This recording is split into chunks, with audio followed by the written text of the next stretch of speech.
Konda Surekha 61 years. Just ఇప్పుడే search చేశాను. Correct. Right.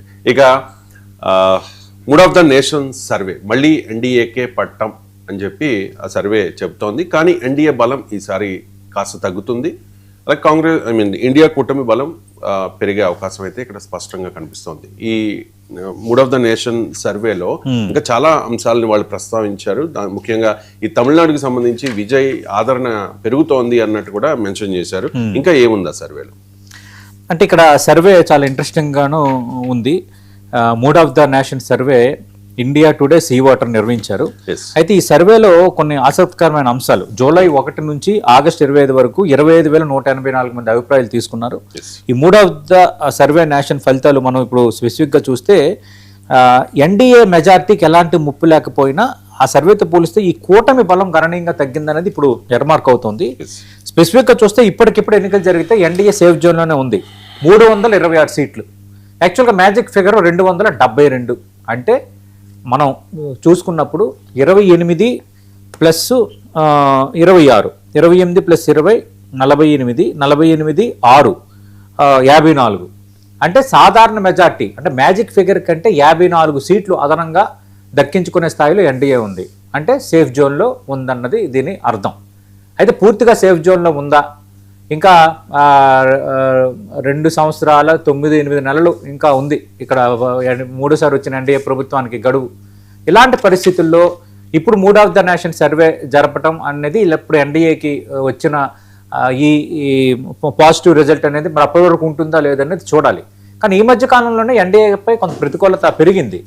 ఆర్థిక మాంద్యము, ఉద్యోగాల కల్పన, తర్వాత సీజేపీ ఆందోళనలు, తర్వాత విద్యా వ్యవస్థ పరీక్షల నిర్వహణ, వీటితో కొంత వ్యతిరేకత పెరిగింది. కానీ ఇలాంటి పరిస్థితుల్లో కూడా ఎన్డీఏ 366 సీట్లు నిలబెట్టుకుంది అన్నది ఈ సర్వేలో తేవటం అనేది రియల్లీ అది గుడ్ మూవ్ గానే మనం చెప్పాలి. ఏంటంటే ఎన్డీఏకి 45.1% సీట్లు వస్తాయి. ఇందులో బీజేపీకి 261 సీట్లు. అంటే 2024లో బీజేపీకి 240 వచ్చాయి. 2024 కంటే ఇప్పుడు ఇండివిజువల్ గానీ బీజేపీకి మరో 21 సీట్లు పెరుగుతున్నాయి. మిత్రపక్షాలకు మరో 65 స్థానాలు అదనంగా లభిస్తాయని ఇక్కడ చెప్పారు. ఇక్కడ ఈ ఓవరాల్గా చూసుకుంటే జనవరి 2026లో సర్వే చేస్తే అప్పుడు ఎన్డీఏకి తక్కువ సీట్లు చూపించారు. కానీ ఇప్పుడు ఎక్కువ సీట్లు అన్నది అంటే అప్పుడు ఎక్కువ సీట్లు యాక్చువల్గా 352 2026 జనవరికి. కానీ ఇప్పుడేమో 326కి అయితే పడిపోయింది. కేవలం 6 నెలల వ్యవధిలోనే కూటమి అంచనా బలం 26కి తగ్గింది అన్నది ఇక్కడ ఆసక్తికరం. అలాగే కాంగ్రెస్ నేతృత్వంలో ఇండియా కూటమి 185 స్థానాలు గెలుచుకునే అవకాశం ఉందని ఈ సర్వే చెబుతోంది. అంటే ఇండియా కూటమి ఇంకా పికప్ కాలేదు. మొన్న మంచి అవకాశం వచ్చింది 2024లో, కరెక్ట్గా కోఆర్డినేషన్ చేసుకోలేకపోయారు. రాహుల్ గాంధీ స్వీయ తప్పిదాల వల్ల చేతులు కాల్చుకున్నామని ఇప్పటికీ కాంగ్రెస్ పార్టీ నేతలు చాలా మంది చెప్తున్నారు, ఇండియా కూటమి నేతలు చెప్తున్నారు. ఇప్పుడు కూడా పరిస్థితి అంత గొప్పగా ఏమీ మారలేదు. 234 స్థానాలు వచ్చాయి ఎప్పుడు 2024 ఎన్నికల్లో ఇండియా కూటమికి. కానీ ఇప్పుడేంటి 49 సీట్లు తగ్గిపోయాయి. ఎన్డీఏకి ఇండివిజువల్గా చూసుకుంటే అప్పుడు వచ్చిన బీజేపీకి వచ్చిన 242 ప్లస్ జేడీయూ టీడీపీ మెజార్టీ సీట్లు. అప్పుడు బీజేపీ బలం పెరిగింది ఇండివిజువల్గా. ఇక్కడ ఇండియా కూటమికి 234 వచ్చాయి 2024 ఎన్నికలు ఇండియా కూటమి మొత్తం కలిపి. కానీ ఇప్పుడు ఆ బలం 185కి తగ్గిపోయిన వాతావరణం కనిపిస్తోంది. కానీ ఇండివిజువల్గా చూసుకుంటే కాంగ్రెస్కి కొంత గ్రాఫ్ పెరుగుతోంది. ఎందుకు? రాహుల్ గాంధీ ఉద్యమాలు, ఈ ప్రభుత్వం లక్ష్యం చేసుకుంటున్న ప్రచారాలు, అలాగే గత 6 నెలల్లో కాంగ్రెస్ అంచనా సంబంధించిన సీట్ల సంఖ్య కూడా కొంత పెరిగింది అనేది కొంత కాంగ్రెస్ పార్టీకి బిగ్ మూవే. ఇప్పుడు కాక్రోచ్ జనతా పార్టీ తరహా ఉద్యమాలు ఇవన్నీ కూడా కొంత కాంగ్రెస్ పార్టీ యొక్క ఓట్ బ్యాంక్కి అడ్వాంటేజ్ అవుతున్నాయి. ఎందుకు? సీజేపీ లాంటి మేము రాజకీయ పార్టీకి రామన్నాం కాబట్టి కాంగ్రెస్ పార్టీదే మేజర్ అడ్వాంటేజ్ తీసుకునే పార్టీగా అక్కడ మనకి కనిపిస్తోంది. ఇది ఇంట్రెస్టింగ్గా ఒకటి మనకి ఉంది. ఇక ఇంకో కీలకమైన అంశం మనం మాట్లాడుకోవాల్సింది ఏంటంటే ప్రధానిగా నరేంద్ర మోడీ ఇమేజ్. సగటు భారతీయుడు, భారతదేశ ప్రజలు ప్రధానిగా మోడీని తప్పించి వేరొకరిని ఊహించుకునే వాతావరణం ఇంకా క్రియేట్ కాలేదు. వ్యతిరేకత పెరుగుతోంది ఎన్డీఏ ప్రభుత్వం పైన, వ్యతిరేకత పెరుగుతోంది ఎన్డీఏ ప్రభుత్వం తీసుకుంటున్న నిర్ణయాలపైన, వ్యతిరేకత పెరుగుతోంది భారతీయ జనతా పార్టీ కొన్ని విషయాల్లో వ్యవహరిస్తున్న తీరు పట్ల, వ్యతిరేకత పెరుగుతోంది నిరుద్యోగం పెరగటం వల్ల, వ్యతిరేకత పెరుగుతోంది విద్యా వ్యవస్థలో సమూల మార్పులు తేకపోవటం వల్ల, పరీక్షల నిర్వహణలో లోపాల వల్ల. కానీ ఇండివిజువల్గా ప్రధాని మీద వ్యతిరేకత లేదు. మళ్ళీ ప్రధానిగా మళ్ళీ నరేంద్ర మోదీయే 48% మోదీకి మద్దతు తెలుపుతున్నారు. అంటే ఈజ్ ఇన్ స్ట్రాంగ్ పొజిషన్. ఇప్పటికీ కూడా మోడీయే మాకు ఉండాలి, మోడీయే మాకు ప్రధాని, ఇండియాకు ప్రధాని మోడీయే ఇండియాకు ప్రధాని అన్న ఒక రకమైన స్ట్రాంగ్ ఫీలింగ్తో ఇండియన్ వాటర్ ఉన్నాడనేది ఇప్పుడు లేటెస్ట్గా మూడ్ ఆఫ్ ది నేషన్ సర్వేలో కూడా మనకి అర్థమవుతుంది.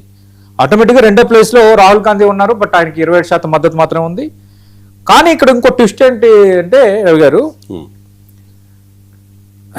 పార్టీ పెట్టిన వెంటనే అధికారంలోకి వచ్చిన విజయ్ తమిళనాడు ముఖ్యమంత్రి, అతను ప్రధాన అభ్యర్థిగా మీరు ఎవరిని కావాలనుకుంటున్నారు, ఎవరిని చూస్తున్నారని 3వ స్థానంలో రావడం అనేది రియల్లీ విజయ్కి హ్యాట్స్ ఆఫ్ అని చెప్పాలి.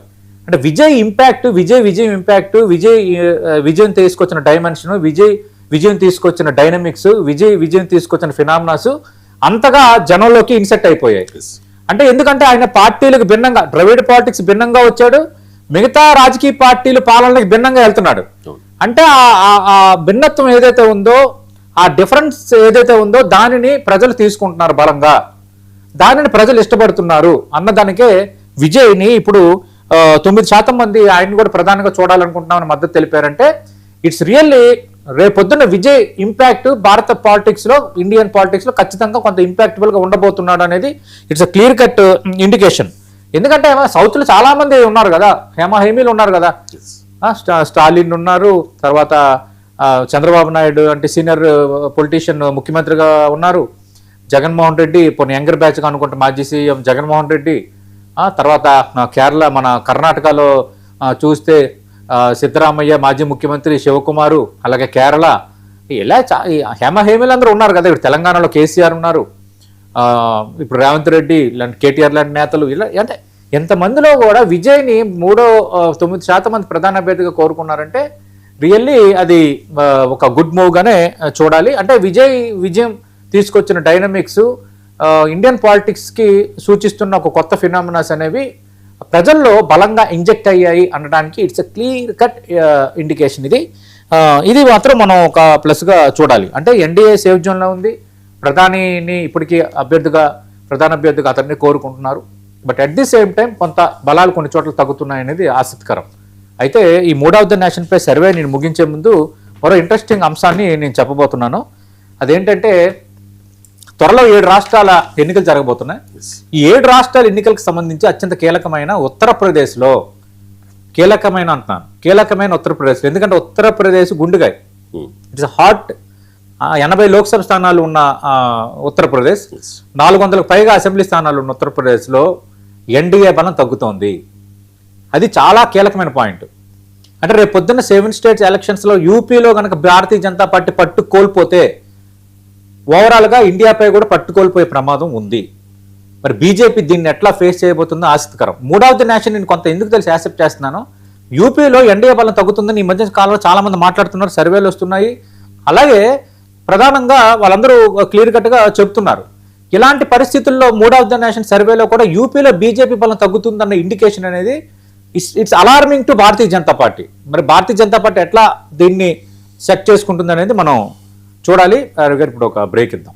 రైట్, చిన్న బ్రేక్ తీసుకుందాం. బ్రేక్ తర్వాత నేపాల్లో పరిస్థితి ఏ రకంగా ఉంది, నేపాల్కు మరో ముప్పు అంటూ ఉన్నారు, భారత్ కూడా ముప్పు పొంచి ఉంది చైనా వల్లనే అంటూ ఉన్నారు. వాటి గురించి మాట్లాడదాం చిన్న బ్రేక్ తర్వాత. Stay tuned.